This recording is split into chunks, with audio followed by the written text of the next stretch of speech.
Alright guys, life hack for you guys. Have you ever tried to reel up a hose and you go to put it on one of these things and you basically get one rotation on and you get the second rotation on, and by the time you go to get that third rotation on, the hose is basically fighting you. It wants to fall off.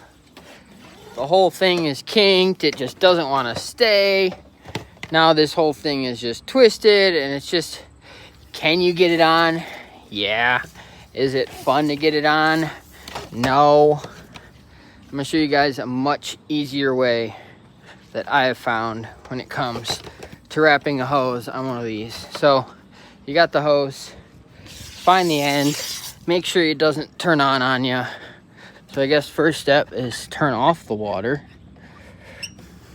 And then what you're gonna do is you're gonna grab the end of the hose and get it started. Now that it's started, I'm gonna take my end of the hose, and this method involves a little bit of walking, but I promise it is way easier, way less difficult, way less fighting than trying to wrap up that kinked mess. As you can see it unraveling there, and look, now I got a kink, which isn't gonna happen with my new way of wrapping the hose. So here's the new way of wrapping the hose. We got our first one started. Now what do? We walk back. As I'm pulling the hose, it's going like this. Now I walk all the way back to the thing. I wrap it around, and I walk backwards.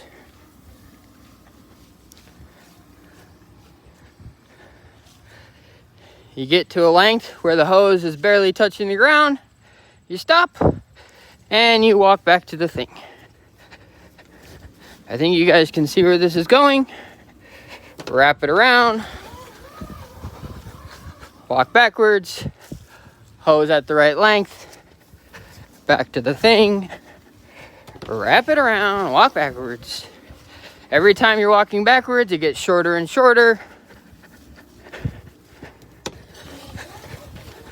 You obviously don't have to have the hose completely off the ground, but one more. Boom. Boom. Done. Effortless. Yeah, you had to walk back and forth 5 times, but look, no kinks. And when it comes to taking the hose off, when you want to use the whole thing, boom. Easy. You're welcome. Now your hose will never kink again. Life hack.